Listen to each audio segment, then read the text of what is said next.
Let's fight, guys. A very good evening to each and every one of you. Those of you who are joining us at home here in Guyana, Region 11, somewhere in the diaspora. Let's fight.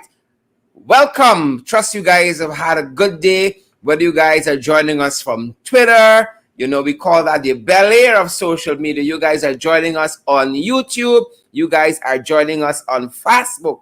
Wherever you guys are picking us up from this evening. Welcome to each and every one of you. Rupert, August, Candy Naleen, Inderjeet, Estelle Griffith. I see also Idris Williams, all you great folks. Nessa Gaskin, John Raymond, Deborah Sharona Lynch, Rochelle, this is Rochelle Pollard, Denise London Welchman, Claire Frank, Brenda Norton, Don Raymond again. I see Patricia Graves, Andy Goodman. All you fantastic folks have joined the live stream. And guys, we are so privileged that all of you guys have chosen to be here with us this evening. We will have it no other way, guys. We will have it no other way. Let's fight. Love to hear the sound of that bell. Let's fight, guys. We gotta fight. We gotta fight. We ain't taking no prisoners. Boots on the ground. We ain't backing down. Boots on the ground. Let's fight. We got to fight, folks. Good to see so many of you. They're fired up and ready to go. Trust that you guys have had a great day. You guys were at work during the course of the day. Rowena Cummins, I see who you're supporting there. Forbes Bob and Welton Blue. Denise Mitchell. Laverne Harry Charan. Let's fight, guys. Let's fight. We got to fight. We got to fight. Good to see so many of you joining the live stream, like Samuel Henry, Nicola Yaw, Orwin Don Cook, Margaret Nelson is here as well, Vanessa Laverne Pollard, Marsha Glasgow, Derek Massey, good to see you, Esther Blue, Alia Waldron is up in the hizza. Alia, where have you been? Where have you been? I ain't seen a little while. You know me no money come wrong the man. Come wrong the Alia, you know me nothing. come fulls, don't chicks. Folks, we want to see those shares. We want to see those emojis. Again, Jamal Aziz and Bettino.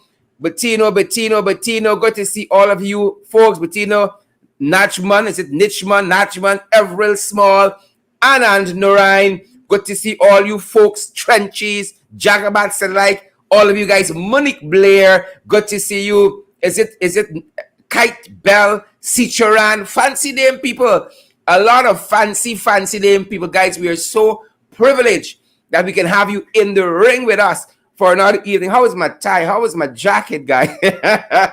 Gotta come looking sharp for you guys because we got a sharp audience. Monique Blair, great to see you as well. All you fantastic guys. Tag a friend who you know joins in the ring. Let them know we are on. We are fired up, guys. We are ready to go. Boots on the ground. We ain't backing down. Boots on the ground. We not backing down. Boots. The government boots. Nah, not this government. Guys, hope you are well. Guys, we are heading into November. And to keep this program going, unfortunately, the bills gotta be paid. And guys, we don't get any advertising from anybody yet, right? We understand the atmosphere we operate in this country, and this program is solely powered by your efforts,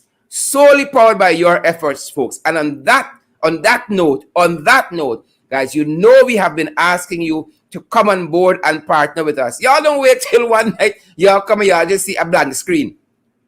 Don't wait till that time.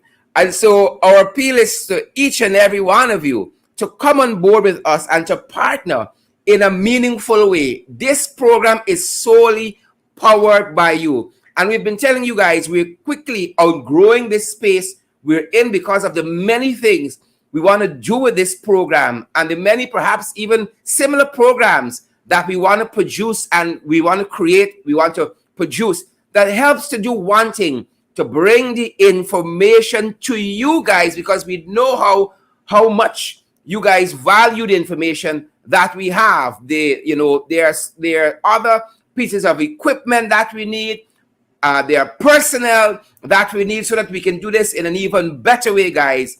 Come on board with us. We have several platforms available, and y'all know we ain't begging y'all along. It's just the other day. So, guys, come on board. We have several platforms available, beginning with the Cash App. Again, at Cash App, it's the $ in the ring 592. I was about to give you my phone number. It's a $ in the ring 592 at Cash App. At PayPal, it's in the ring 592 at gmail.com. That's our PayPal email.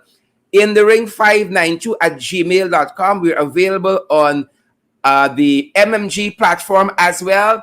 That is the local Cash App, the Guyanese Cash App. You know, I always say that. Our number there is 627-6963. And guys, believe you me, we know how much you love this program.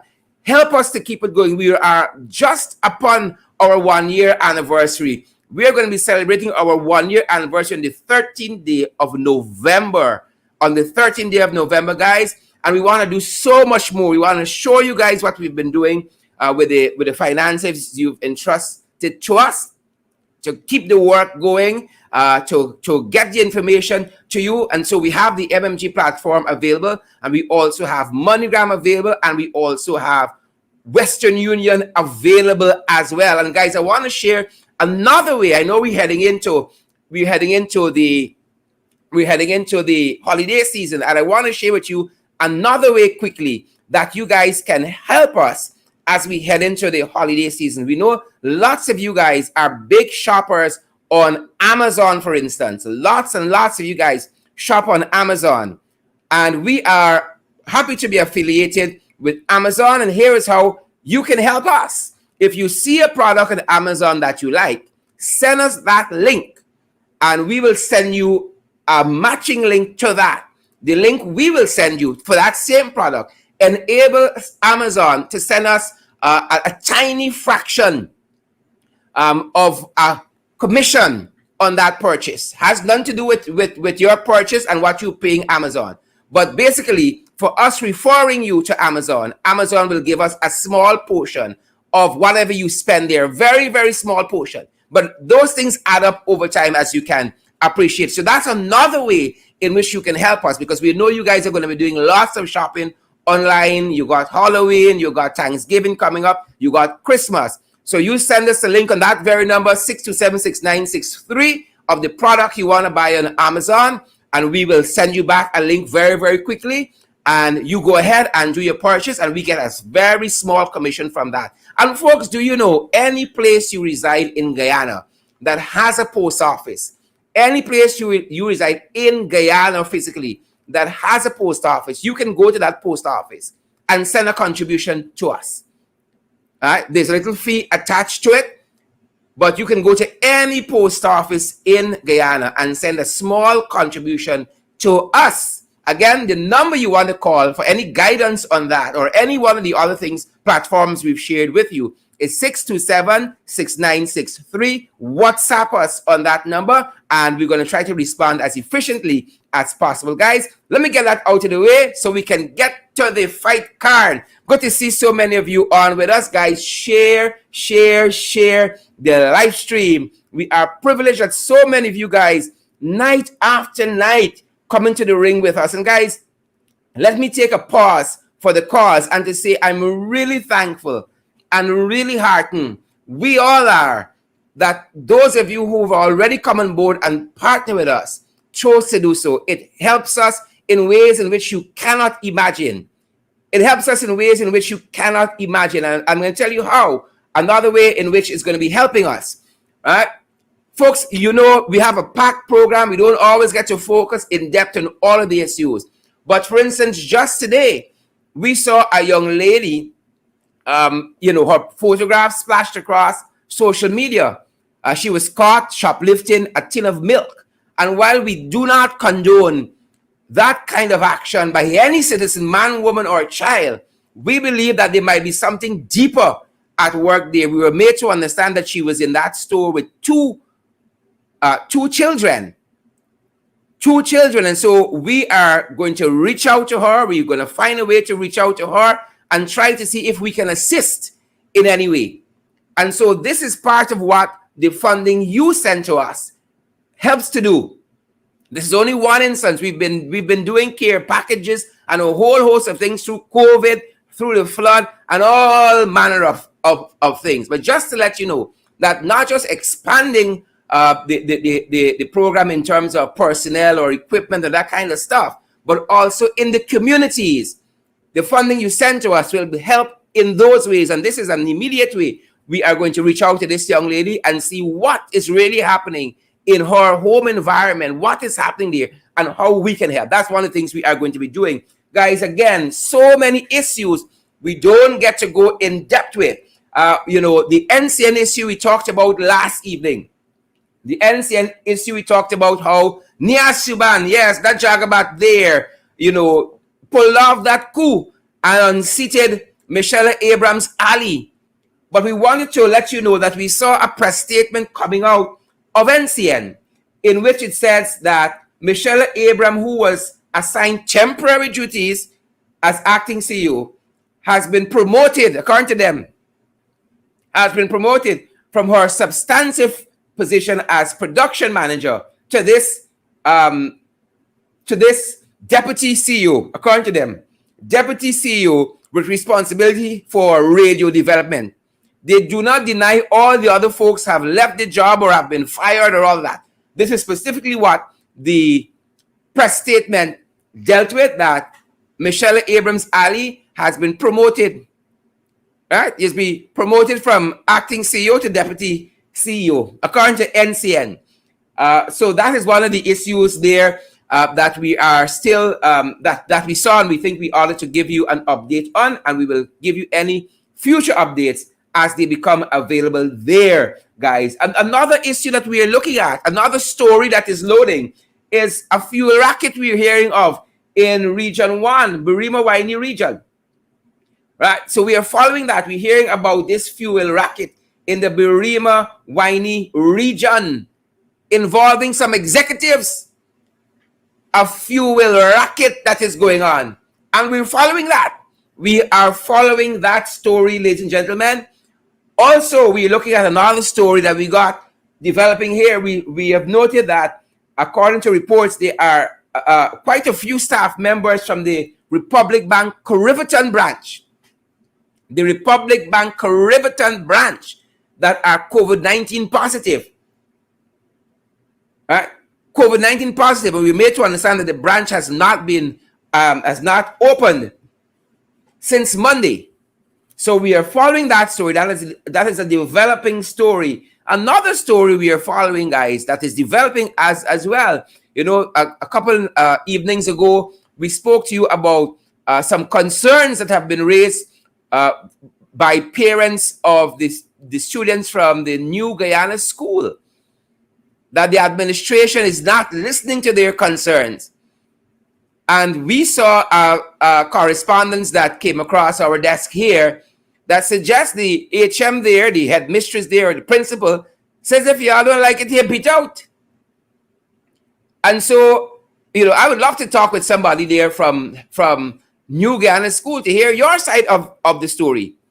I would love to talk to somebody there from New Guyana School, but that in itself is a developing story. But we saw that correspondence that if y'all don't like it here, right, you might want to find alternative accommodations for your children. So we're following that. Anybody from New Guyana School who wants to reach out to us, we want to hear from you guys as well. We want your side of the tech ups. Another story we're following, ladies and gentlemen, is the Visit Guyana story. During the expose, the retreat, the sabbatical of the government to Dubai, I spoke of Stacey Rahaman's company, Visit Guyana, and asked what were they doing in Dubai. All, public interest. Stacey sits on the Guyana Tourism Board. She has a company that deals in tourism, and from the reports we saw, it seemed as though her company, Visit Guyana, was covering that event. Now, Stacey reached out to us recently and let us know that her company funded their own way to Dubai. Right? And we thought that was very gracious of her. And I said here, I think several nights, that we respect Stacy and her husband and what they're doing in their business. They, as far as I know, they are decent people, but questions were raised. And Stacy brought clarity, reaching out to us and saying that they funded their own way to Dubai. And so I just wanted to come back and give you an update where that was concerned. Folks, we don't want to bash people for the sake of bashing people, or pull people down, or, try to do any of that stuff, spread propaganda, right? We try as much as possible here to be accurate in the information we are sharing with you. And again, I want to report that Stacey Rahawan reached out to us and said, this is the circumstances under which my company, she says, I know about the other people, but these are the circumstances under which my company went to Dubai. And I appreciate that. We appreciate that. We're not just going to try to slam people for the sake of doing that. These are people who are building a business from scratch, and we admire that and appreciate it and celebrate that as well. Right, so I just wanted to give you an update on that front, folks, with those stories that are loading. Now, folks, let's turn our attention to the fight card. To the fight card. Great to see so many of you in the ring this evening, folks. Welcome, welcome, welcome. Let's fight, guys. We got to fight. We got to fight. Boots on the ground. We ain't backing down. Welcome, guys, wherever you guys are joining us from this evening. So many of you, we are so appreciative that so many of you have joined us this evening from around the world. Literally from around the world. When we see the back end of this program, we see folks joining us from India and Russia. Guyanese all over the place. And then Guyanese people introduce their friends to, their non-Guyanese friends to the program. So this is what happens back home. I hope they have an appreciation for the difference that this program has. But nonetheless, we are so grateful for all of you. Take a second and share the live stream. Take a second and give us those emojis. Y'all know we're craving for it. We licorice for it. We craving and we licorice for the emojis and the shares. Now we got to ask y'all. That being said, ladies and gentlemen, from around the world, some information from around the world, guys. NASA, right? Is it NASA? It is called? Let me just double check. Yep. Has just discovered what they say is a new planet outside of our solar system. Now we have a our solar system is bigly, to use a Donald Trump word, bigly. It's a vast expanse of space. It's big. You can't own it. You can't guard it. You can't watchman it. It is big. Now, NASA scientists say they have discovered a new planet outside. The first planet, this may be the first planet according to NASA. Or NASA rather, NASA. The first planet ever discovered outside our galaxy. This is not your smartphone galaxy, or as a neighbor of mine used to say, galaxy. This is not your smartphone galaxy. This is the huge expanse of space beyond the Earth's stratosphere. But this is what really endeared this story to us. This planet, they say, is 28 million light years away. Now you can't even measure that in your mind. 28 million light years. And they call it the Messier 51 galaxy. Now I like the name Messier. Messier 51 galaxy. That's what they named this area here. And they have discovered this planet while analyzing X-rays. Right? So it is 28 million light years away. That's how far I want to live from some of y'all. That is how far I want to go and live from some of y'all. You're so rowdy. Right? I hope people don't want to go and live so far from Dolores Denny and Sharion Beard and Morna Monroe. I hope you all are good neighbors. But people like Odessa Primus, I want to go and live that far from them. 28 million light years away. And Chanel Smith. All the Smiths. maybe even from Cheryl Gillis and Nadia Bob and, Delon Scott. Far from y'all. 28 million light years. But folks, that is some news on the international front. It is called Messier 51. That's the galaxy in which this new planet is reportedly discovered 28 million light years away from the Earth. It's far. Let me just tell you all that. It's far. If y'all think Timbuktu far, this further. Much further. So that is a bit on the international front, guys. COVID-19. And we've been telling you guys about some of the stories, the horror stories of COVID-19. You're going to want to share the live stream when you hear this one. Just today, we are hearing 99 new confirmed cases of COVID-19, 4 additional deaths. There seems to be no rolling back of this virus, right? The PPP COVID governance is poor, it's atrocious. And the stories that are emerging from COVID-19, oh, they crawl your skin, as we say here in Guyana. I don't know what the Americans say. I don't know what you guys say where you live outside of Guyana. But we say crawl your skin. Here is this story of a woman called Roxanne Winfield. Here's a story of Roxanne Winfield. Y'all think y'all got life rough? Y'all think y'all have life rough? Here is Roxanne Winfield's story concerning COVID-19. Now, Roxanne, who is pictured on, I think that would be my right. Roxanne was a prison officer. Roxanne Winfield, she was a prison officer in 2002. In 2002, under the PPP, when you had that jailbreak, Roxanne was shot. Yep. And she was incapacitated. And the person who shared this story with us said to us, the PPP administration killed Roxanne Winfield twice.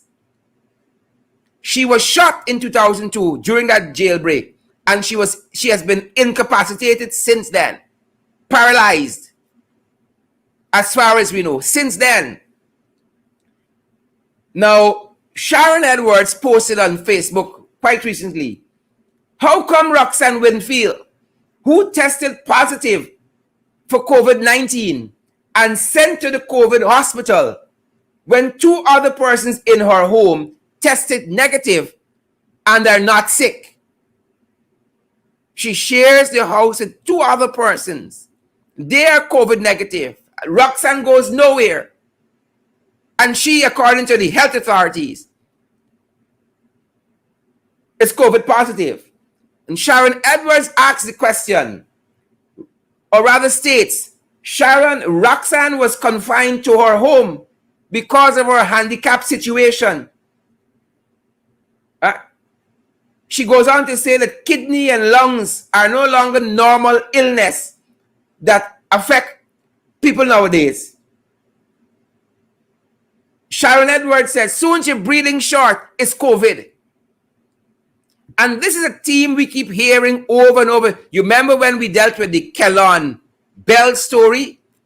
3 COVID tests said he was COVID negative, and yet we heard a doctor at New Amsterdam insisted that he's positive. So here is Sharon Edwards speaking up on behalf of her colleague, Miss Winfield, Roxanne Winfield. Soon your breath short is COVID. And she goes on to state on social media, taking Roxanne to the COVID hospital where she was isolated and alone would have killed her even faster. Ladies and gentlemen, viewers around the world, that is precisely what happened. Roxanne Winfield, who survived as a prison officer, being shot and a jailbreak, couldn't survive the COVID center. So her friends and family are insisting she's in a home with 3 persons, goes no place. They are COVID negative after being tested. And Roxanne Winfield, authorities insisted was COVID positive, sent her to the COVID center there in Nandlall. And that was the end of Sharon. And so the individual who shared this information with us said the PPP administration killed Roxanne Winfield twice. In 2002, they were in power during the jailbreak when she was shot. And unfortunately, in 2021, they're in power again when she loses her life. Horror stories. Folks, we could take the hour every night just telling you about COVID horror stories. And so our thoughts and prayers on that note go out to the friends and family and her community, her colleagues in the Guyana Prison Service of Roxanne Winfield. Our thoughts and prayers go out to her family. Confusion powder. You all know it. Every day under this administration, you got to fight. We got to fight every day under the administration. We got to fight. That is the nature of this country. We got to fight. Someone once said, he who wants to live must fight. Confusion powder. So, Kapildio, Gangading. You all remember Kapildio?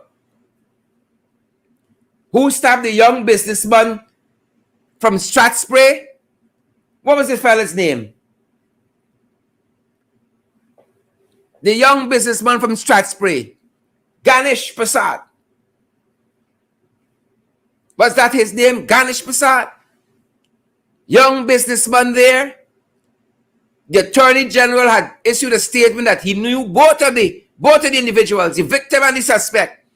Well, Kapildio Gangadin, he left Lusignan. Some other people use another synonym for left. They say he escaped. We can use left. He left Lusignan. He left. When you all see the stuff that's happening at Lusignan, he left. Lusignan is like a free-for-all. You go and you come on your own time and your own speed. So Kapildio left. According to Travis Chase, he says Kapildio Gangadin, the man who stabbed and killed businessman Ganesh Prasad during a robbery October 15, escaped from Lusignan prison this morning. Kapildio left. Gangadin last Wednesday appeared at Coven John Magistrates Court in connection with the murder of Ganesh Prasad and the 2020 murder of fisherman Mukesh Mangra. Gangadin of Annandale, on the East Coast, was not required to plead to the 2 counts of murder which were read to him by Magistrate Fabio Azor. So Gangadin has left. You better share the live stream. He didn't escape. He left. You want to know what else happening there at Lusignan? All manner of things. We showed right on this program the other night. There was the deputy director of prisons was there testing the food. He said the food there is world class. The food at Lusignan is world class. Something caused Kapildio to leave. He left early this morning. Travis Chase said he escaped. Well, Travis and I got to fight over that word. He left. Look what else happening at Lusignan. On taxpayers' dollar. So while Kapildio Gangadin was leaving Lusignan, his colleagues were having a merry time on social media. Yes, from the prisons.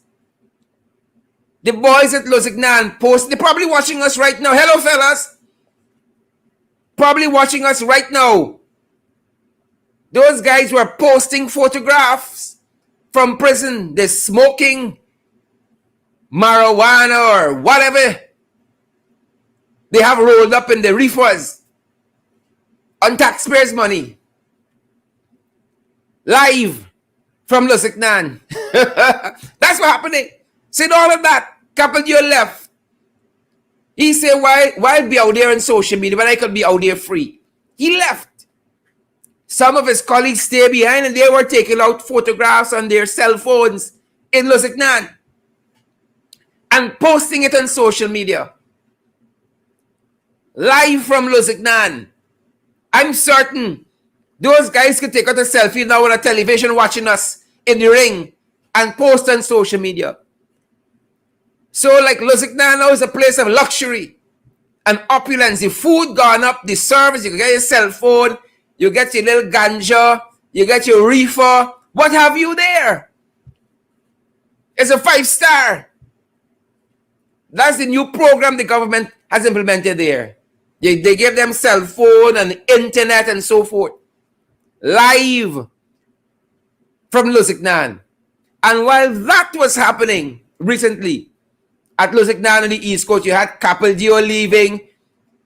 You got this big show happening.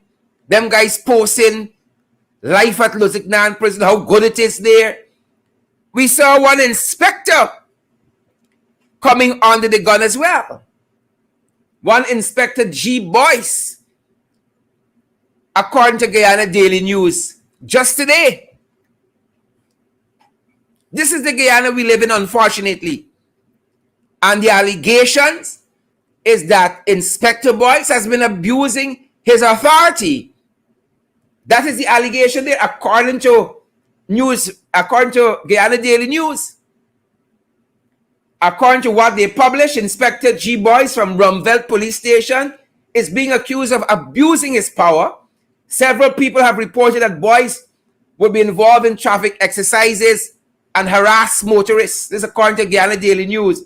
Some have even leveled accusations that Boyce would demand money from them. One irate driver alleged that the inspector pulled him over for speeding and demanded money. These are allegations being leveled against Inspector Boyce. When the driver refused, he was asked to go to the station instead of being given a ticket. Offenses such as speeding are ticketable offenses, according to Guyana Daily News. They are calling on the relevant authorities to look into Boyce's abuse of power.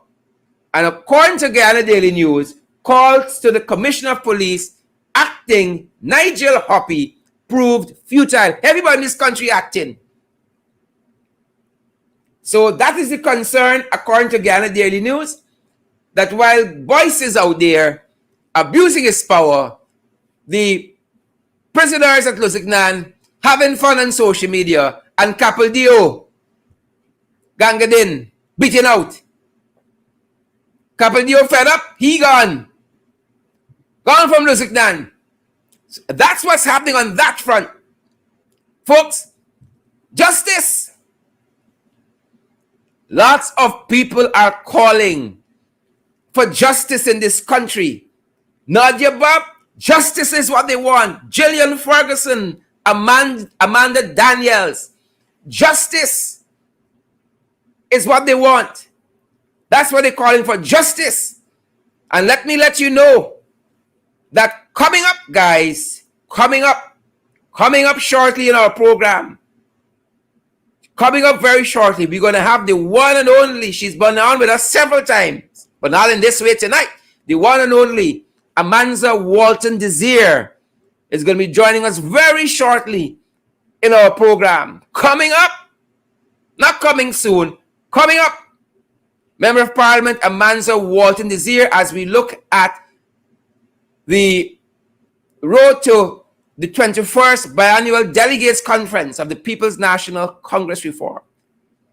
PNCR decides 2021, road to the 21st Biannual Delegates Congress. And we're going to be talking with Amanza just a little bit, folks. That being said, justice. That is what the folks are asking for, justice. And just today we saw, perhaps justice delivered. Perhaps justice delivered, ladies and gentlemen, because two police women we saw had their charges dropped. Constable Janika Carmichael and her colleague, Constable Tatiana Smith,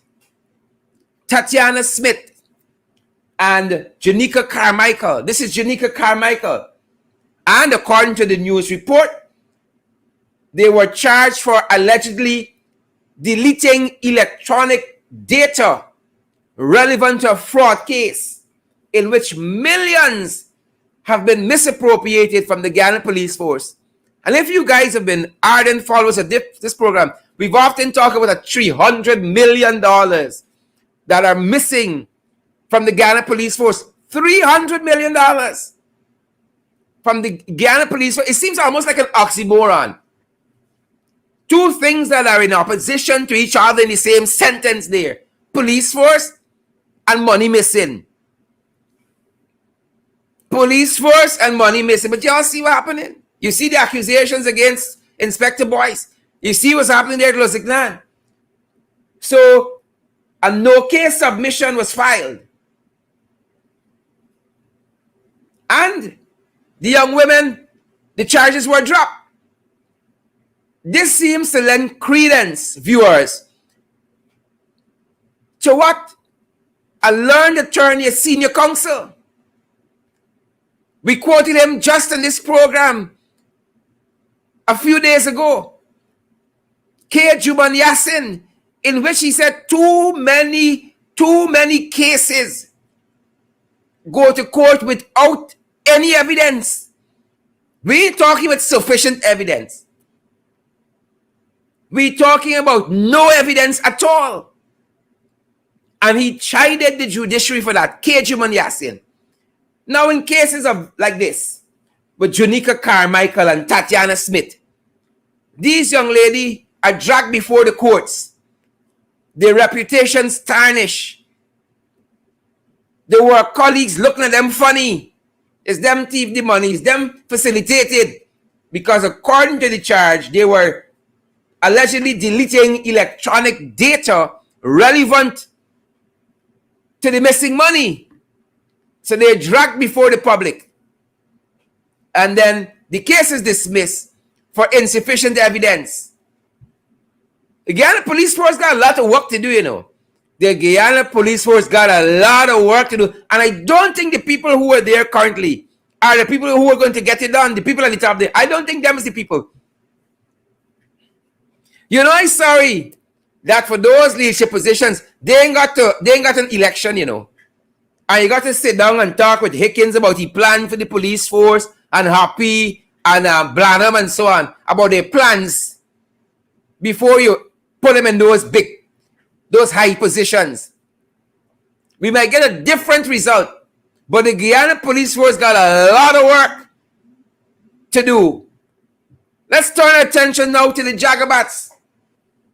Share the live stream, guys. Let's turn the attention to the Jagabats. Raymond Cummins, one LJ brother. Raymond Cummins, he's the general registrar. Now, this fella had COVID. Fully vaccinated. Fully vaccinated. That is what's striking in this instance. Fully vaccinated and had COVID. Fully. And here are the mandatory requirements he's insisting on at the GRO's office. Fully vaccinated and going to work every day, COVID positive. Fully. So he's now asking his employees for the health and well-being of the staff of the GRO's office, in particular view of the COVID-19 pandemic, right? That all staff must be vaccinated or produce a medical form from a doctor stating the reasons why they cannot be vaccinated or have a negative PCR test. Just today, we heard one of the newscasts tell us that one of those 4 persons who died from COVID-19 today, fully vaccinated. Fully. He himself was fully vaccinated and COVID positive. The irony is striking. The irony is striking. Fully vaccinated and COVID positive. And he'll say he ain't got no apologies for y'all. The sugar workers getting the $250,000 and that he has no apologies. So who vex? He said they have to correct a historical wrong that has been done to the sugar workers. Never mind on the Granger and the right sizing of the sugar industry. They already received their severance. Never mind that. There was a historical wrong that was done. And so all of them are getting an additional $250,000. He said, who vex? He ain't got no apologies. He ain't got none. A historical wrong must be righted. And while he's thinking with that mindset, while Anil said he ain't got no time, he ain't got no apologies, the historical wrong must be righted. Oh, the people in Wana,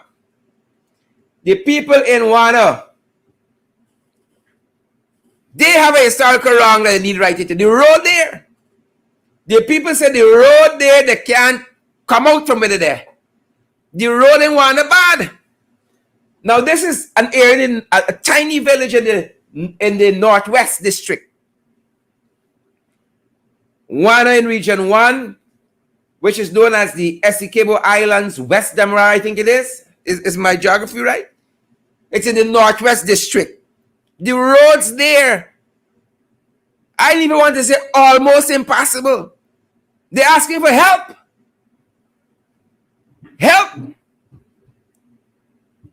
They're asking the government to fix their roads and have no apologies about it. They want help. They said most of their roads, all of their roads are bad. They want help. And they said when the government fix it, they ain't care if the government said they have no apologies. What they want is help. Help. That is what the folks want. Help. Are they going to receive that help? Oh, it remains to be seen. Movie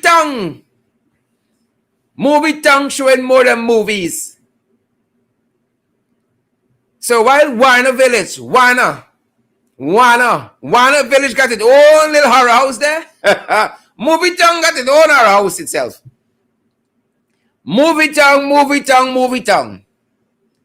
What do we say of movie tongue? So you all know by now, movie tongue want to celebrate Halloween. Why don't we leave these things where they belong? Halloween and so on. Everything we want. Everything we want. Just like a snow being blown in some place and people in the thick coat and snow clothes and so on. Visiting this, whichever place that's going to be. Everything y'all want. So Movie Tongue had this horror house depiction. And was the slaves for we. It was the slaves.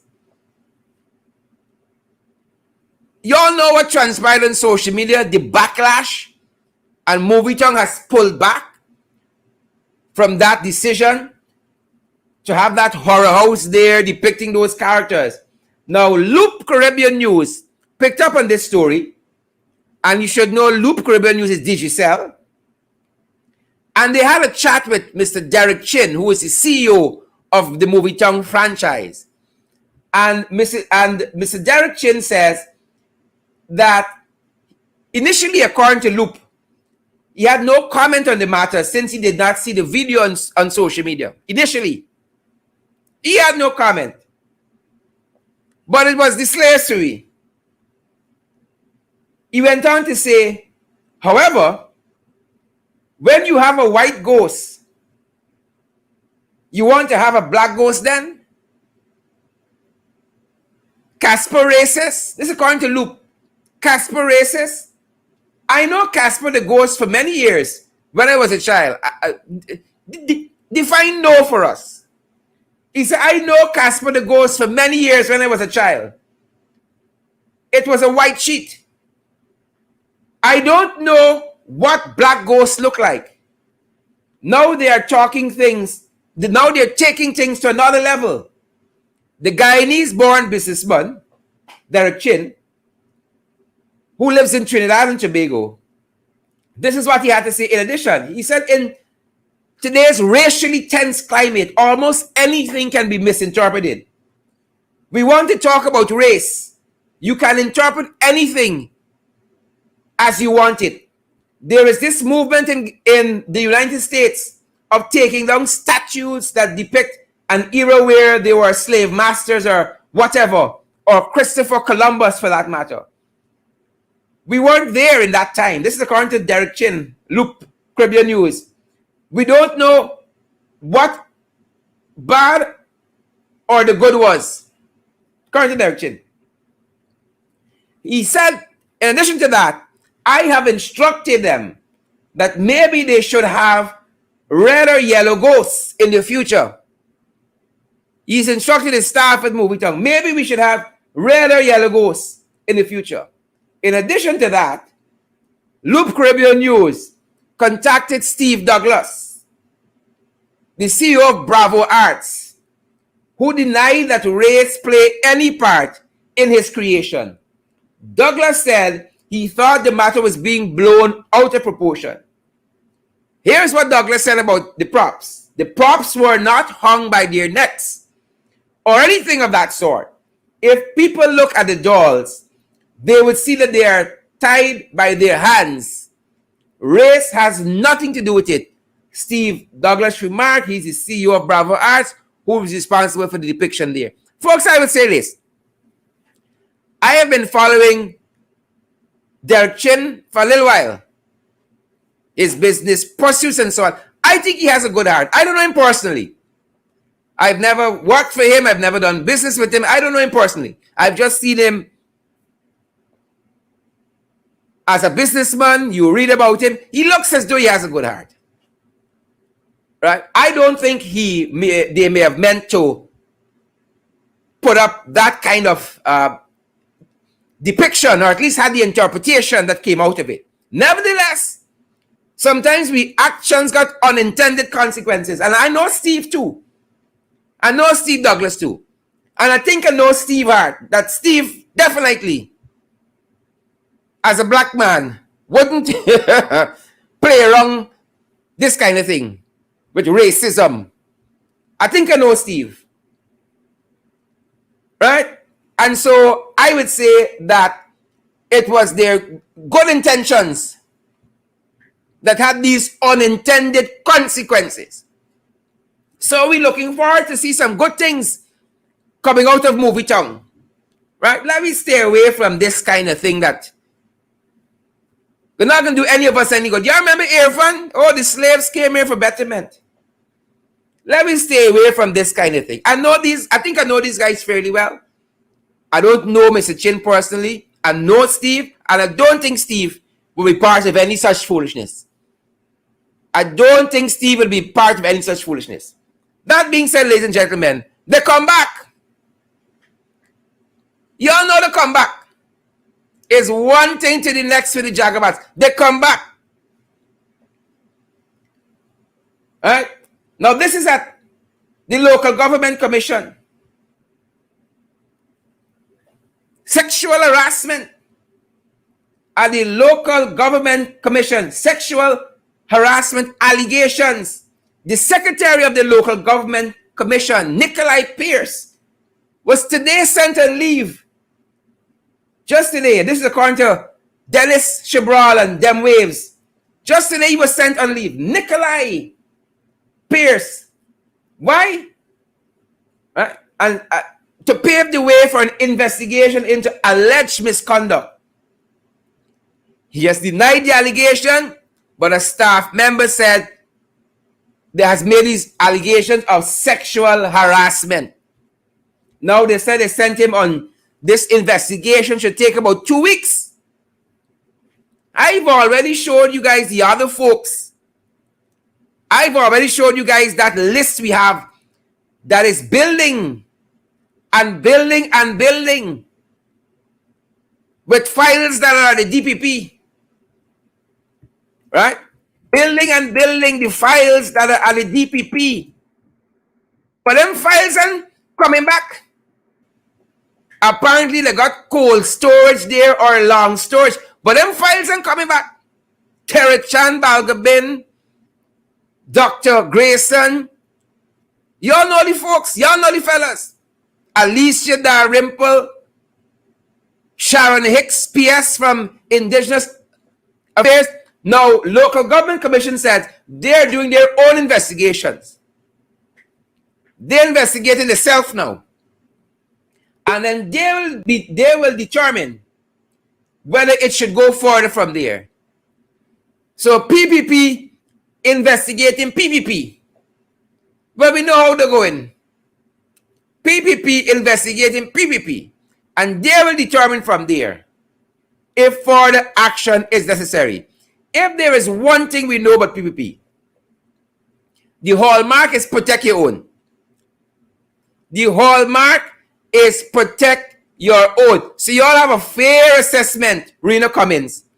You got a fair assessment, Amanda Daniels. You have a fair assessment, Gillian Ferguson, Claudette Harry, Roy Garry. Where is this thing going? A fair assessment. Don't let me fool myself. Don't let me fool myself. You all got a fair assessment where it's going. Why are you fooling yourself? Gail Alicock, you know where this thing going. This investigation. Glennis Chillot from New Jersey, you know where it's going to. Margaret Nelson from Charleston, South Carolina. Philip Bunbury from Canada. You know this investigation going. The people come back. Alexis Arthur from Wakenham, you know where it's going. Wendell Henry, Marlon Thomas, y'all know where the story going. Stacey Wade, happy birthday, Angel Wade, y'all know where the story going. Elizabeth Williams, Robert Archer, Warnella Garnett, Winston Granada, German Gill, y'all know where the story going. Belated birthday, German Gill. Y'all know where the story going. So we're not sitting down here with bated breath and waiting. We know where it's going. And because we know where it's going, we ain't wasting time. On to the main event. On to the main event, ladies and gentlemen. I'm going to give you guys a couple seconds just to refresh yourself, to get your little refreshment.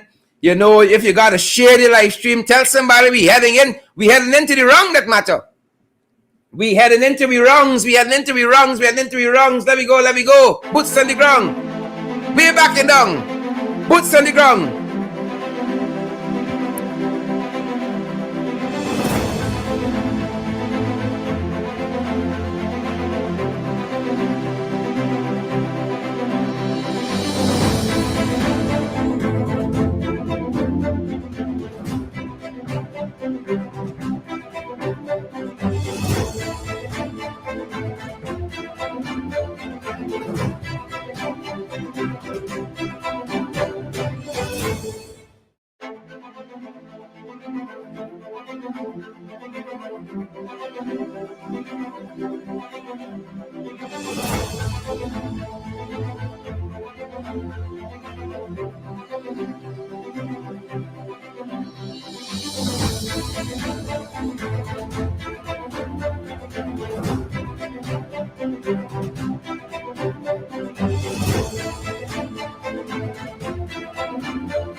Welcome back, guys. There we have it.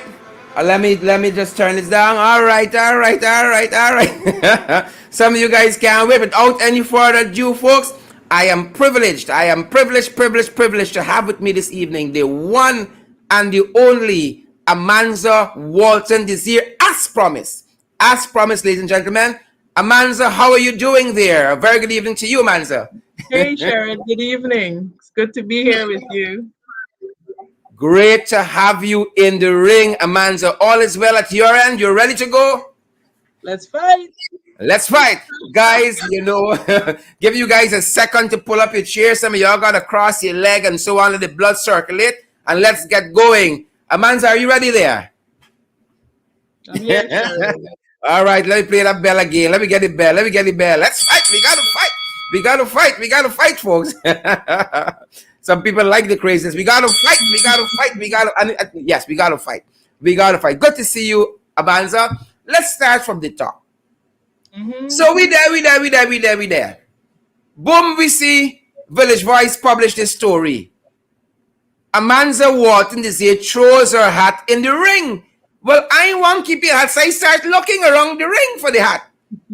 Because I didn't want to be accused of stealing, or I didn't want to be accused of them things the people are being accused of. So you've thrown your hat into the ring. Well, Sharon, look, certainly I have indicated because Village Voice did call and ask me, and I indicated to them that elections begin with nomination, and if nominated by the membership of the PNCR to serve um, on the executive, then I'd be more than happy to. I'd consider it my duty to serve actually. Great, great. What would you say would have been that catalyst to say now is the time? What motivated you? I think we owe it to our people to be very clear with them. And because so many people were asking, I um I thought that it was important that I let our members know that should they want me, I am available to serve at the level of executive. I'm privileged to be able to serve as member of parliament. And should they so require that I bring my skills to that level, I am more than available. And all that we can do is let our people know that we are here for them and that we are available for service. So that was basically it. So you're available to serve at the executive level. That's a little broad for me. And Mm-hmm. I know, man, so you're bright bad. You got your master's in this, you qualified as a lawyer, and you're bright bad. Break it down for us. At the executive level, is there anything in particular that you might have your sights set on? Well, look, Sharon, I think that I can really play a key role in governance because as a trained professional, I've worked all my life in government, but um, I have also significant over maybe 15 years of experience in corporate governance. And I keep making the point that whilst it is a political party, the PNCR is also an organization, and therefore it has to be governed in a manner that an organization that wishes to be efficient and highly effective must be governed. And so the principles of management, the principles of governance have to be brought to bear on the organization if we are going to be the party of the 21st century that will serve um, the people of Guyana and be the political home to the majority of Guyanese. Great. You have several candidates who are vying for leader of the party. You have Mr. Joseph Harmon, you got Mr. Aubrey Norton, you got Dr. Richard Van West Charles, who also you've probably had a chance to get a sense of their plans for the party. Uh, is there anything that you might have seen or heard, or what are your own plans in terms of what you think that you can bring to bear on the party structure? So yes, Sharon, and I have had the privilege of really interacting with all three of the gentlemen who have indicated that they're interested in leadership. And what has struck me is that you hear from every one of them a love for the PNC. So that is without question. That comes through from all of them. What also strikes me is that they each have unique giftings and abilities and skills. And so for me, the overarching concern is how do we uh, harness those diverse skills and create a modus vivendi or a way of coexisting that could see all of that being brought to the party to inform the party and to craft the way forward for the organization. So that is my take on it. How do we coalesce? How do we going forward? Because look, Congress is a naturally competitive environment. That is democracy. It's messy. It's not always pretty. It's messy. And so, you have to be able to keep your eye on the fact that after this, we will have to move forward, and we'll have to move forward together, and we will have to reinvigorate, we will have to re-energize, we will have to rejuvenate the organization that is the PNCR. And so I think my focus is in how do we, coming out of that, hit the ground running, bearing in mind we have elections and we ought to have been in elections mode and election preparation mode some time ago. So we really have to look at how we can be efficient and how we can be effective in the days ahead. And so I think, my career has proven that that is what I can be. And so I'm just happy to be able to offer those skills now, to the party that I grew up in. Fantastic. Amanza, there was a little dust up recently between Aubrey Norton and Royce Ford, as competitors are wont to do from time to time. But one of the phrases that emerges from that little dust up there was "Johnny come lately." How would you respond to people that says, "Hey, Amanza, you just come. What you want to do running for executive leadership in this party? You won't even belong to a group. Why you want to run for executive?" Well, I don't think that anyone can say that I don't belong to a group. I'm proud to be a member of the PNCR, a card carrying member. So that certainly ought not to be a consideration or a concern for anyone.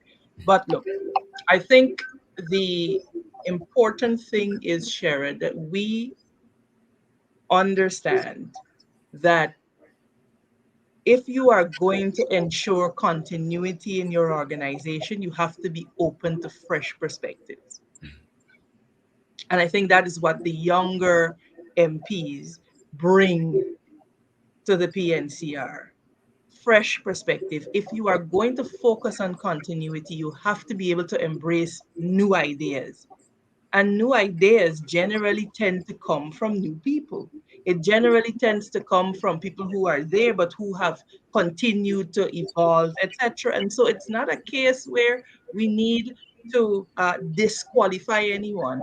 I certainly do not view my being new to the party or fresh on the scene as a disadvantage, as I've said. I think, in fact, what it affords you is an objective view of things because you are not really mired in all of the past issues. And so, you're not involved in score settling and so on. You are basically laser focused on the task ahead. And that has to be to rejuvenate, to re energize our base, to re engage so that we can properly confront the PPPC, and that is where our focus is. And so I do not believe that it matters if you come at the 10th hour. If you have the skills and the ability, and I think we have demonstrated time and time again on the floor of the National Assembly that we are able to stand toe to toe with the PPP and confront them, then it should not matter because at the end of the day, our objective is to regain office. And therefore, that has to be at all times our focus. I was about to ask you there whether you think you have what it takes to confront the PPP, but you're welcome to expand on it. I think anybody who wants to have an objective review would see that I have. Would see that I have. I mean, I don't know that Barajagdeo having to sit and listen to you does not indicate that there is certainly a temperament there. I think that if the fact that Barajagdeo spends an hour on a show calling you a low life does indicate that he has some concern about the strength of representation, or it would not have gathered his attention. So no, I'm not worried. You see, when you are forged from your life experiences, it's a different story altogether. You come and you're able to block out the noise and you're able to focus. And I have been shaped by my life experiences. And as time goes on, people will get to know more about who Amanda is and how, the family that I come from and life experiences that I've had, how that has forged me into the woman that I am today. I stand unafraid. unbossed, unbought, and this is not me being boastful, but it's about as a woman being able to sit in your identity and to say, this is unapologetically who I am. As you see me, what you see is what you get, and it is either um, we accept each other as being human beings, fallible, different, but understanding that we complement each other greatly. And what Amanda may bring to the table, another person may bring a different gift. And none is superior to the other, Sharon. It is really about how do we harness all of it so that we can give the people of Guyana the representation that they deserve. Amanza, you talked there about people getting to know you. Mhm. Who do people say Amanza Walton-Desir is? Who are you? Who are you? Should I people get to know you? am Well, I am a woman. I am a mother of two boys, and a lot of people have no idea that I grew up in a family that is steeped in the PNC. My mother and father have a very long tradition of service to both party and country. My mother was senior leadership of, as it then was, the WRSM. It is now um, the NCW, and so I have literally grown up in the PNC. I In the 1980s, we were the young people that you would see doing the cultural items at the biennial congress. So from the age of 8, I've been familiar with what the congress atmosphere is like. One of the things that is very interesting, a very interesting story. My sister and I, we were talking because the two of us, and I recall a number of other young people, we were being tutored by Lynette and Celeste Dolphin. And if you know the history of the PNC, you would know that these were two stalwarts. They were master creatives in the arts. And so they were responsible for tutoring us. So every summer, we would have to come because usually you find that Congress then was held over like a holiday period, August, those times. So we would be out of school. And so every summer you would have had to come and you had to be tutored. So every day you were at Congress Place and you had to learn your poems. And I remember there was a particular poem that Lynette Dolphin wrote for us to recite. And it went like this: a man born to lead has no choice, even if he has no followers, followers with a kindred spirit. And we were talking about that time, the way in which Desmond Hoyt took the focus of the party to a more economic driven type focus when he introduced the IMF and the ERP and the nature of CIMAP. And so as a child at 10, Lynette and Celeste Dolphin, they were able to transpose those lessons to us as children. So now, as an adult, you see it as a policy shift and so on. But as a little girl, it was the IMF and the ERP and CIMAP. And so that's just a glimpse of who I am, and that I've been around for some time, not always visible but around. And so, I think professionally, everybody knows I'm attorney at law. Um, I've been at the bar for now, is it a Mhm. 17 or 18 years? I don't remember. But, and my experience primarily has been in government. And so I have significant over 15 years of experience working at the senior levels of government. I've also been a legal consultant to CARICOM and advised the Regional Transport Commission. So I've been around a bit. Um, a lot of people Step out. don't believe me when I tell them that I'm the mother. My youngest is 15.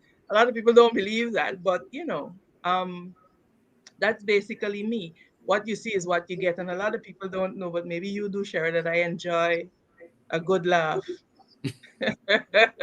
You have some folks like German Grant. You got some folks like Lurley Nestor who helped me to cut my political teeth. Who would consider that they were born PNC? Do you consider yourself born PNC? Well, there is no doubt that I was born into the party. There's absolutely no doubt. I mean, and if we are if we are going to do research, I mean, you would ask, and you could understand that it is the political party that my family has been affiliated with from the 60s.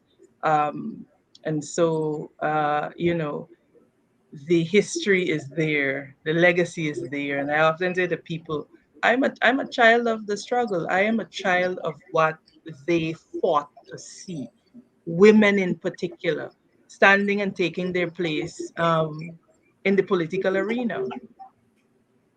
Is that last bit there, women in the political arena, is that part of the impetus of your own throwing your hat into the ring?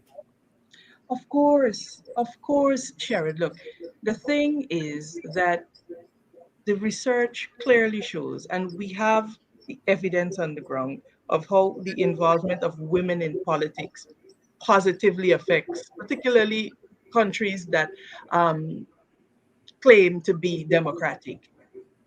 And so you find that women are able to work across party lines. You find that women are able to conceptualize and translate those bread and butter issues into policy, because at the end of the day, overwhelmingly, we are the persons who have to figure out how to make ends meet and how to make the dollar stretch and how to um, make much out of little. And so that experience informs a particular level of empathy I have found for our constituents. And so naturally, you find that women are far more responsive to the needs of their constituents. And so this is why we need more women stepping up to the plate. Not because there's something wrong with our men folk, but there is something uniquely woman I will that know. bring to the table. So this is why I'm telling you, because I know you will know.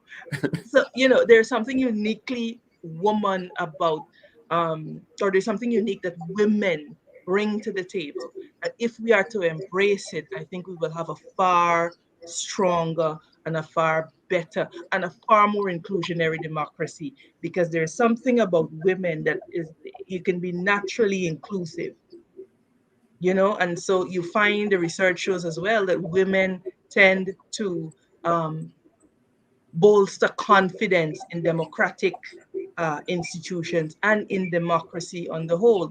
So now certainly is not the time for us as women to shy away from saying, hey, I'm here, I'm putting my hand up, because we need that to be able to make Guyana into all of what she really can be. So, Great. I know those persons who are joining the discussion, as you share the live stream, I just want to let you know that I'm very conscious of my face expression, because I heard last night I was too little. I was smiling too much with Mr. Harmon the night before. I had my face a certain way with Dr. Van Charles. So I'm very conscious of my face this evening. But Amanza, that being said, this 21st biannual delegate conference seems as though it is one of the characteristics about it is the endorsements. Just this morning, I saw Times did a whole article on the endorsements picked up by Mr. Harmon. During the course of the day, I saw an endorsement by Marceline from Quarantine for Mr. Norton.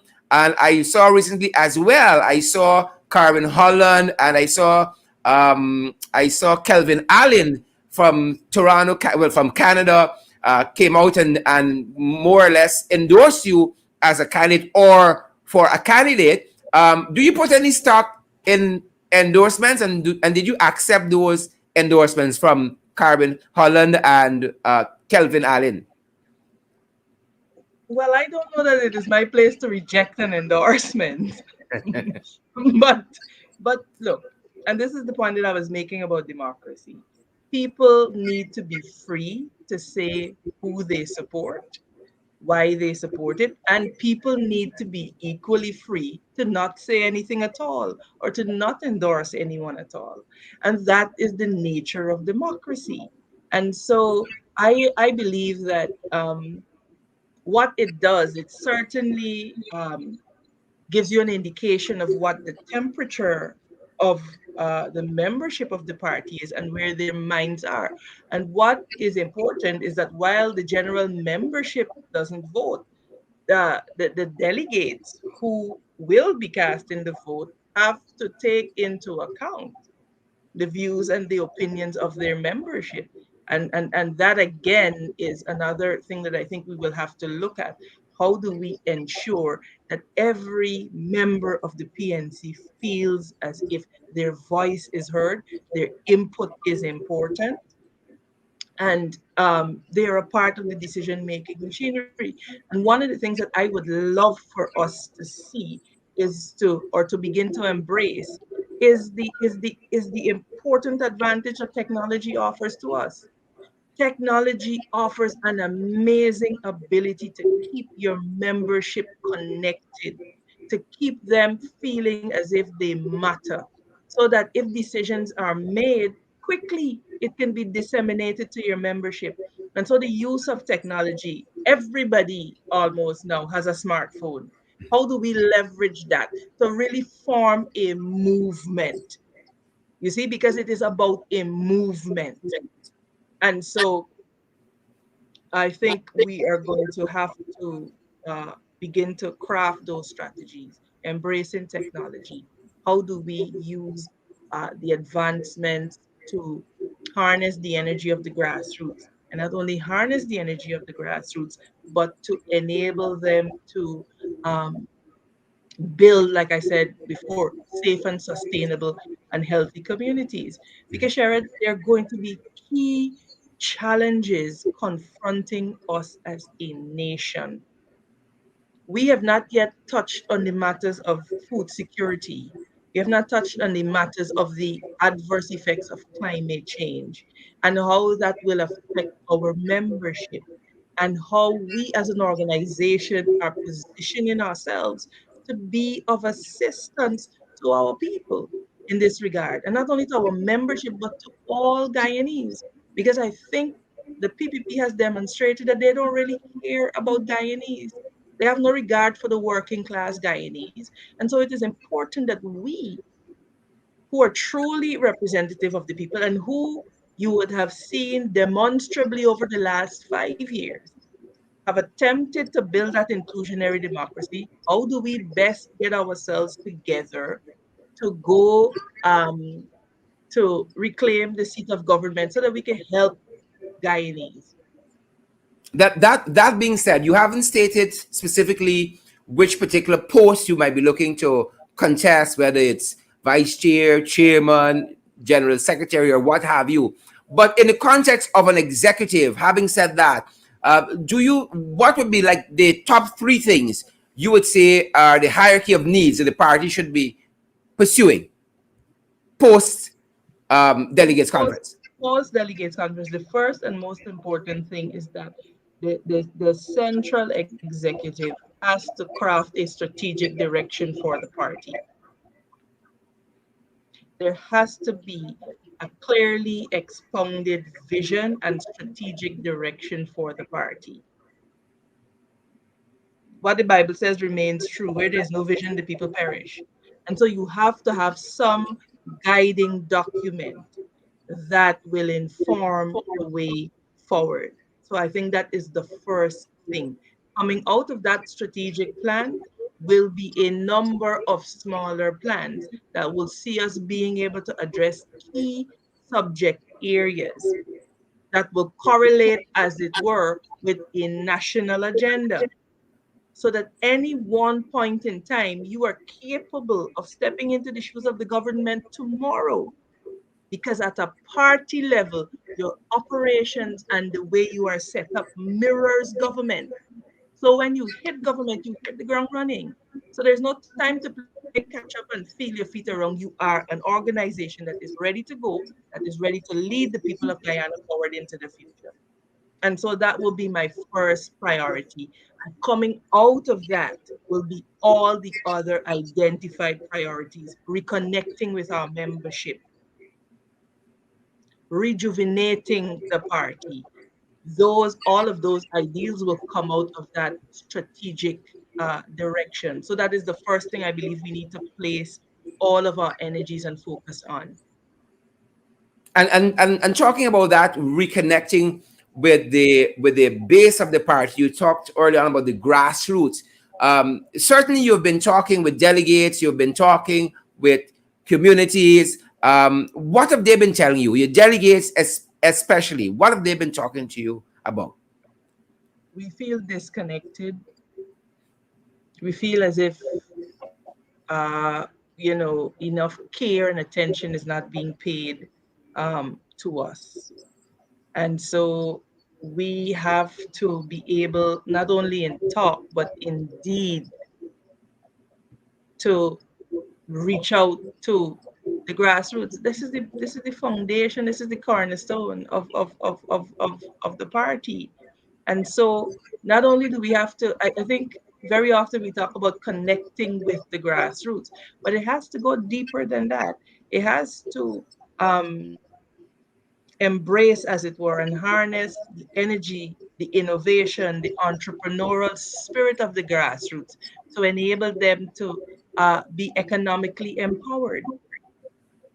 And so outside, because you are in opposition, I think an important focus has to be on entrepreneurship and how do we identify opportunities for our villages and our groups to become economic units capable of generating an income for its membership through entrepreneurship. And the internet now, Sharon, offers such a beautiful opportunity for all of your um, your local talents to be marketed. So we live in an era where the women of Hope Town, their craft products could be put online and somebody in Tahiti is buying it. That is the beauty that the internet offers. And so we have to find a way to connect our membership and their potential to the global village. Very well, Amanza. You're heading into this biannual delegates congress. Mhm. You're vying for a seat at the central exec, whatever that capacity is. What do you say to delegates, especially who are integral to this process? This is why you should elect me, Amanza Walton-Desir. These top two things, maybe. Well, I think, first of all, I love our people. And I think the story of my life has demonstrated that I am committed to Guyana because I chose, despite opportunities presented, to stay here and to serve. Not because it makes me special. There are many people who take that decision, but it is a demonstration of where your heart is. And my heart is for Guyana. My heart is for the people of Guyana. And I can just hope that people will judge you on the basis of your work and on the merits of your work and see that. So I think the commitment and the passion that I bring are two key ingredients in why I think, it's important that I be allowed or afforded, I would want to say, the opportunity to serve at that executive level. Great. Amanda should have asked you this as a follow-up question early on the issue of endorsements. I've Mhm. seen several of your parliamentary colleagues would have endorsed uh, candidates for leadership in the party. Is there any Mhm. reason why you haven't endorsed any of the candidates? You still thinking? I would say no. I would say that I have I have always, since I've been a child, demonstrated an ability um, to want to think through and to analyze things in a particular manner. And so I am prepared at this point only to indicate that I am available to serve, because it is a case where you have to work with everybody and we have to find a modus operandi to harness the talents and the skills and the giftings that everybody brings uh, to the table. Are you interested in seeing more young people run, more young people contest for Absolutely. posts? Absolutely. And this is why I decided to say, look, I am available because you have to lead by example, right? And so if you are prepared to stand, and to say, I wish to be counted among the lot, I hope that me doing this inspires more of our young people to say, look, this is our lives. This is we are talking about our lives and our future. And so we have to be actively participating in the determination of our future. Okay? And so this is why it is important that the young people step up and have their voices heard, not out of disrespect or disregard for those who have gone before us, because we would not have been here without those people. And the contributions that they have made can't be you can't take that away. It's not up for debate and discussion, but there also has to be a place for youth guided by experience, the energy of youth to run with the vision and to implement the vision and to use the advantages that the digital age offers to bring the party into the 21st century and be that 21st century party that will be a home to all Guyanese. Very well. Amanza, your party, the PNCR, Mhm. it's in the throes of this delegates Congress. It's an internal electoral process that has national consequences, and people will be contesting for various posts there to bring leadership to this country by and large. What would you say are those qualities across the board as membership and delegates especially are still making up their mind should be looking for leadership qualities? I think the most important quality in a leader is honesty. We have to be able to be honest with ourselves, and we have to be able to be honest with our supporters. And that means being able to say when it is necessary, I am wrong, I was wrong, I am sorry. And so I think that is a very, very key and important cornerstone ingredient. Integrity, commitment, character. And when we talk about character, it has to be with the understanding that if you look for a flaw in any individual, you will find it because we are human and infallible. So we're not talking about perfection. There's a difference. We're talking about character. We're talking about stability. We're talking about somebody that has the ability to remain level headed, because all of us can't lose we head at the same time. And so you have to have somebody who, in the midst of all of the chaos, will be able to remain level headed. You have to have somebody as well that can relate to every strata of society, whether it be the intellectual, the entrepreneurial, the grassroots. You have to be able to do that. And so I think once you find a leader that is able to inspire and to motivate, that is what is important, because the people who will deliver the vision is the team. And so you need that person that can inspire your people to dream and to be creative and to think outside of the box. You have to absolutely have that ability to cause people to say, wow, I want to get involved. Passion for what it is that you do. Those are the key ingredients. And then, of course, you surround yourself with a core of competent people. Competent people, not people that tell you what you want to hear, but people who are committed enough to the cause to say to you that, Chief, I'm sorry, but I disagree with that approach.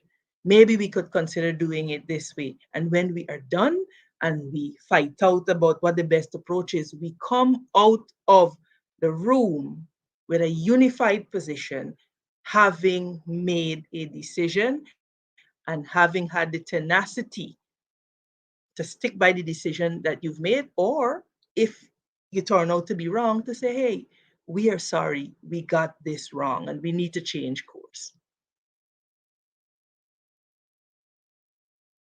Sharon, I can't hear you. I don't know what you did, but I can't hear you. Sorry, penultimate question. Now, Okay. I've been hearing a little rumbling in some quarters. Some people say we like Amanza, but Amanza little uppity, Amanza little bushy. We ain't we ain't know. How do you respond to those folks? You're little You uppity, you're little know, bushy. That's listen, a charge. I often tell people. So there's this very interesting story that I always tell everybody. So in university, I met a person who is now my best friend, right? And she said to me, she said, man, so when I saw you first, I didn't like you, you know. I said, but why? I Pray mean, don't take you. that's terribly judgmental. She said, you used to look like you just look down on people. So I said, okay, I have a problem because I You stand talk. at 6 foot. So, you have that naturally, the way you're naturally built to contend with, right? And then, of course, because I'm a naturally reserved person until, I feel comfortable around you. So I'm not very, out there and I speak a lot. But I am one of the most down to earth people you would meet. Sharon, you know this. I mean, we could talk portion stripping this when we get ready. I Yes. want to get my jaundice view out. So no, like what you see is what you get. You want to know something? Come ask me. Send me a message on the Facebook. Amanza, like what's up with that? And I'll answer you because there's no sleight of hand here. What you see is what you get. This is naturally who I am as a person, and so I hope that shines through, and people feel comfortable speaking to me, and so on. Never mind, I'm 6 foot tall, and I tend to look very serious when I have my spectacles on, and so on. I'm approachable, and you can talk to me about anything basically. Great. Now we're as I said, we're in the throes of this 21st biannual delegates congress. People hear some barbs thrown by candidates. I hope people don't take that seriously. I keep hearing the candidates, on the whole, talk very well of each other. When all this is said and done, what are your own hopes as a member of the PNCR for that party, that institution? Oh man, that we could just see the potential that is the PNCR. I think we have surmounted one of the greatest hurdles to our politics, and that is that we are a most inclusionary party, and we have been that from day one. And so we have everything that it takes at the foundation to be the political home of choice for every Guyanese. It is how we build on those strengths that is important. It is how and to the extent to which we are able to put aside personal agendas for the greater good and for the whole and for the betterment of the whole. And I'm telling you, man, if we get into the spirit of complementing each other, of celebrating each other, of saying, go, my sister, go, my brother, you can do this, we can do this. You defend me yesterday, but the bigger picture is this: go ahead, forge ahead. If we can recapture that spirit that I think our founder leader had the vision of when the PNC was formed, we are unstoppable. And then you put on top of that the significant talent that exists in the party. Ah, man, I think we will be able to be the party that is able to really forge a true alliance between political parties and see really that inclusionary democracy that Article 13 says is the objective of our government. And I can't hear you again, Sharon. I said great. Is there anything left to ask? I may fail to ask something that you think is important I as don't a know. candidate here today. That I being couldn't said, that being I said, couldn't think of Amanza, anything. I mean, you really grilled me tonight. So, like I that said, feel free to reach out. I have a social media page.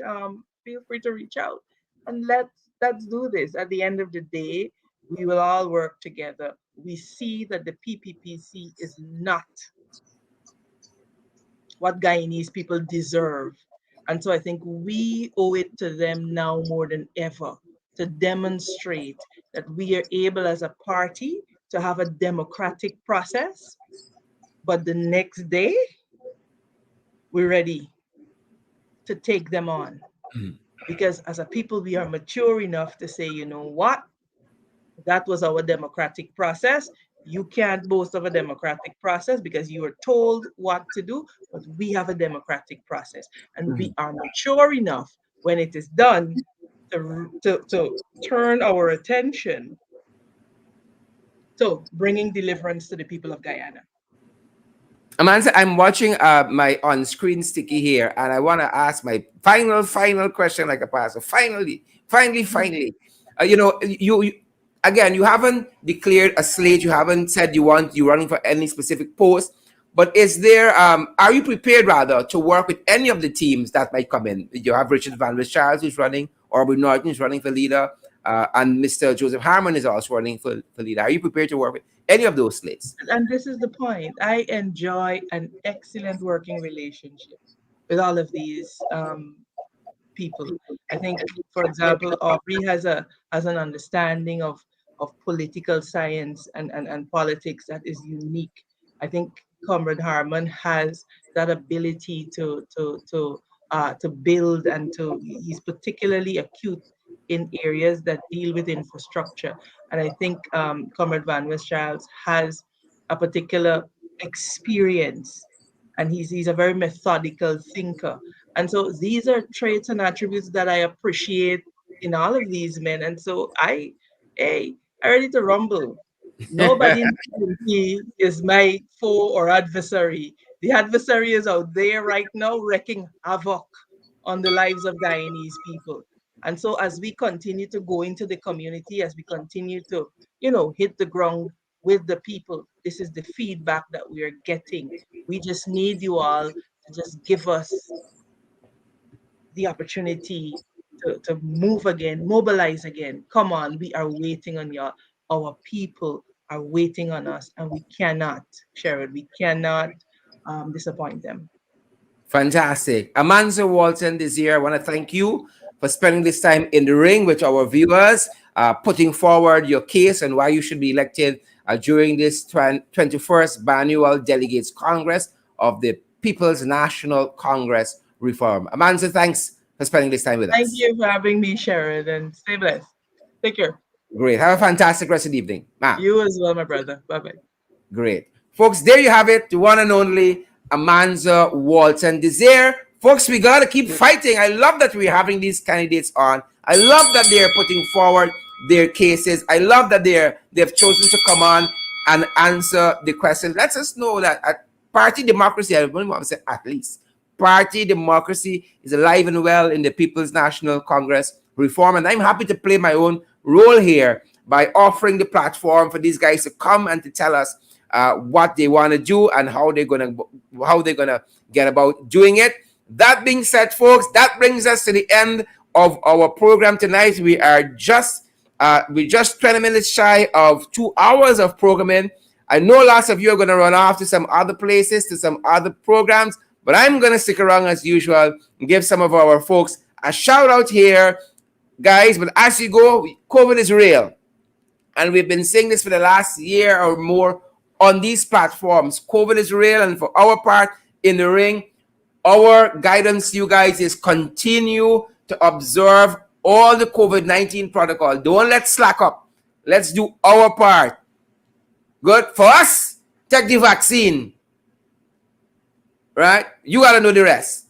Sanitize, wear your mask, social distance, all the protocols that are in place. Practice them, folks. This thing is serious.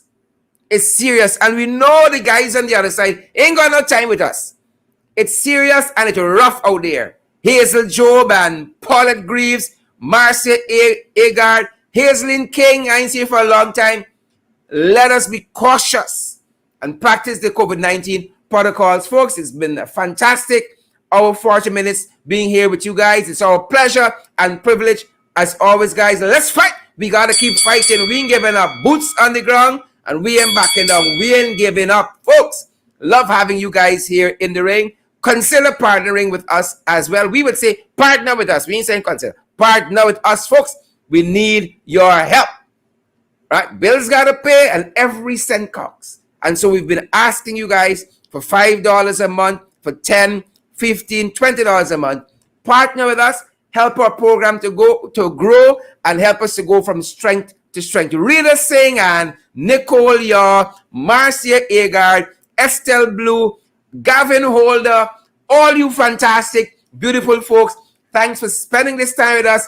Ensure that as you go, guys, you share the live stream. Do us that favor. You guys know we licorice for it. We hungry for it. We scraving for it. Share the live stream, guys. It's our privilege having each and every one of you playing this role here and having your trust to do this, guys. Thank you so much.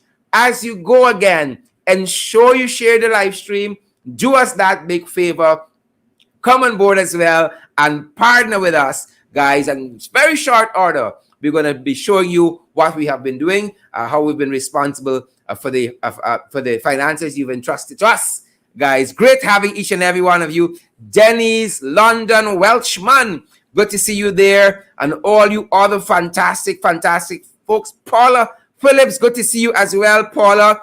Good to see you. Renford Morgan, Asani Bowman, good to see you as well, Asani. Great to see you, Asani, there in the ring, folks. Good to have each and every one of you. It's my privilege being here with you guys. It is my privilege.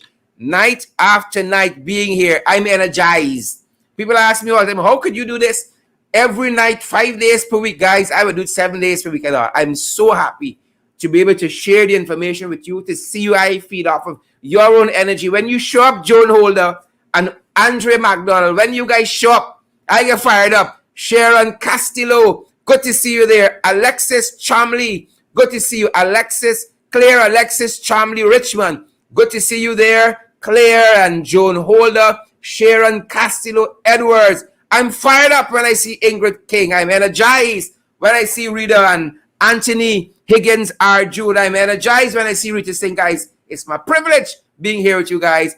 Thanks for joining us in the ring, guys, and come on board. Help we pay the bills. Partner with us on a monthly basis, folks. You don't have to level. Oh, I ain't rich.